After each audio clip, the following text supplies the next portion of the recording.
Yo, what is going on YouTube? It is your boy GZTV. We're back with another video, and in this video we're going to be talking about the 2017 American neo-noir action thriller film directed by Chad Stahelski and written by Derek Kolstad. We have John Wick Chapter 2, obviously the sequel to the original. This is a very iconic action franchise, one of the best of the modern day, and I obviously already watched the first film, which is why we're reviewing the second one on the channel. Back then, my reviews were very low effort, so don't even mind that review. I had to read up on things to kind of catch myself up on the film, but in case you guys don't want to do that, let me just kind of break down the first film for you. So you have the main protagonist that appears in all films and is the namesake, John Wick, played by action legend Keanu Reeves, who's been in many movies. I think he was in Speed, maybe Heat, one or either one or the other of those. I don't remember. Maybe both of them. He comes out of retirement. He was a former assassin. He comes out of retirement after Russian gangsters steal his car and kill his dog, which was a gift from his late wife, who he is still grieving over. So we will be reviewing the other two films next week, obviously, Chapter 3 and Chapter 4, which just came out, I think, last year. So let's, we're going to talk about the premise, and we're going to get into the good, the bad, the okay, and then we are going to give a rating. So getting into the premise, this story once again follows John Wick, who this time is pretty much completely out of retirement and back into the swing of things, back to doing jobs. He's now bound by an inescapable blood debt to Italian crime lord Santino D'Antonio. So pretty much in all of these films he has something, a mission. I mean, that's pretty obvious. That's usually how action movies work, and this time it's this marker. He must honor this marker by traveling to Rome, Italy. And soon, however, Wick realizes that every killer in the area is looking to corner the legend that is the boogeyman John Wick himself, to redeem a $7 million bounty. So all of these aspiring assassins, all of these people are trying to find him whilst he is trying to honor this marker and kill D'Antonio's sister so he can get a seat at the higher table, because she already has a seat and Santino wants it. So now John must make it out in one piece, all the while drenched in blood and fatigued, and again, you have a bunch of these bounty killers that are coming after him, so it makes for a very interesting story. So let's get into the good, the bad, and the okay. So getting into the good, I mean, just like the first John Wick movie, and just like I'm sure every John Wick movie is, the action is just peak cinema. It is amazing. The cinematography, the shots, the set pieces, just the grandness, the height, the magnitude of these action sequences. And this time the stakes are even higher than the first film, because the first film, it's something petty like, oh, you stole my car and killed my dog that my dead wife gave me. Now it's, you have to do this. You have to honor a marker. This is like the number one rule if you want to become an assassin and you want to become a part of this thing. So in my old reviews, I didn't really speak my mind as much, like I said in the beginning of the video, but let me just say, the coldness that Keanu portrays John with is perfect for the assassin character. And again, some of these are positives you can kind of have for the entire series. I mean, this I feel like this franchise is really consistent so far, and I don't think that's going to change in Chapter 3 or Chapter 4. Yeah, his cold delivery of lines. Walk away.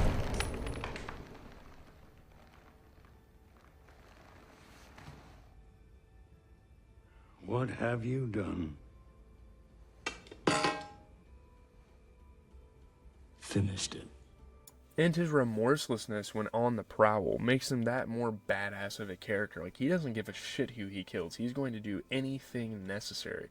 Whatever is needed, whatever stakes, he's going to get the job done. He is focused. He doesn't stop for emotions. Nothing. Boom, straight to the point, which is great of his character, and almost makes him too fucking OP at times. Even the story is interesting this time, and the film does a good job of not wearing itself out like I've seen other action movies do in the past. So this is a pretty traditional action film. I mean, there's not a lot extremely special about, not even like the premise, but the fact that the pacing is good.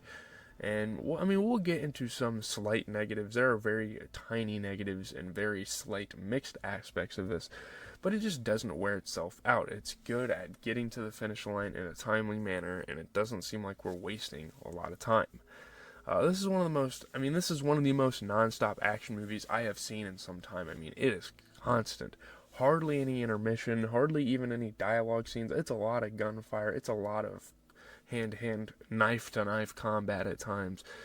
Yeah, you either love or you hate it, and I'm leaning on the positive of that. I like that. I like the action. Obviously, you need to have some room for morals, and you need to have some room for backstory and emotion, but they do enough of everything, so it's perfect to me. I like how they put that all together.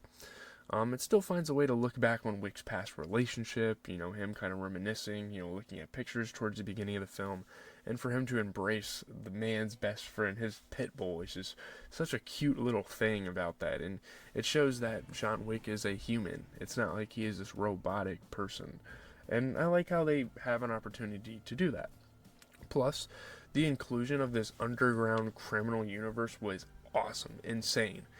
Like, you have all these bounty killers and you have these groups of people coming together to kill John Wick. It is so cool. You're in subway stations, you're at this big ass party. There's so many different places you can find these bounty killers. And again, this like criminal underworld is super sick. So, yeah, let's get into the bad.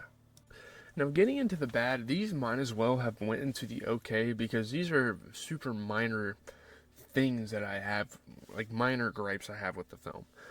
Again, there's nothing necessarily bad, there's nothing necessarily horrible about this film, in all honesty. Is it a little gunfight heavy? Sure. But that's really an okay aspect of it. It can ruin the film for some people, but not me. Does the plot take a couple detours? Again, sure. But it doesn't wane on long enough for me to hate that part of the movie. I think Common is a quite impressive action actor as well, which is kind of a minor good part about this film. So this really isn't even a bad section. I don't know what I'm doing here. It also caters a little much to the Hollywood fans that are only there for shock value, and I get that. But again, nothing is going to ruin this film for me. So that's really the only bad stuff about it, is that sure, there's a little too much gunfire.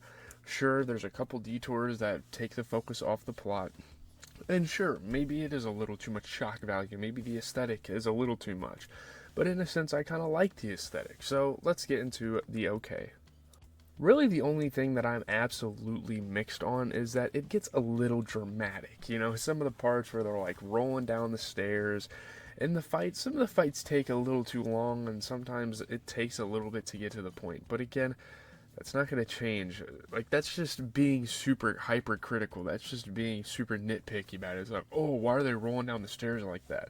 Like, I sound like a fucking movie Karen saying that. But that's the only mixed aspect I have on the film. Yeah, I know this video is going to be pretty fucking simple because there's really nothing more you need to say about a movie like this. It's absolutely iconic. So, let's get into the review. Getting into the rating review, for a 2-hour movie that obviously will have its fair share of action tropes, I love the hell out of this movie. I think they do a great job with the 2-hour window, and it's one of the best paced 2-hour movies I have seen probably ever. It's great. It's a continuation of probably the best modern day action franchise out there. You don't see too many of these grails in the action movie world anymore. Because, people kind of let go of that genre a little bit. Obviously, like the MCU and the DCEU, gross at times, but those two have kind of taken over. But John Wick kind of stands alone here. And I think for the sake of action movies, in terms of action movies, this is a 9.4 out of 10. We can call this not eerie and exceptional. We can pull up the tier list right now. I probably already did, but it's a 9.4 out of 10. We're going to call it electric and exceptional. This is fucking incredible. This is one of the best action movies I've seen. This thing's awesome. The storyline is great. The thing with the bounty killers, it's all awesome. So, yeah, that's really all I have for you guys. Keanu Reeves shines once again. We will have to see what I think of the third and fourth film. I didn't really rate the first film. We can kind of leave it at that. But Chapter 2 is a better version of the first movie because there's so much more going on. They're not fighting over a puppy in a car anymore. It's like, oh, you have to kill my sister so I can get the higher table. Yeah, leave a like, comment, and subscribe. As always, it has been your boy, GZTV. Back with another movie review. Again, we are going to complete this series, and then after that, we are going to get into the kind of two movies that are the Extraction series. Again, these are more modern day films, and then we can kind of get into some of the older comedies and all that stuff that people love. So, yeah, we're gonna watch You for the next couple of days, so it might get a little boring for some of you guys, but that's that. Peace out, everyone.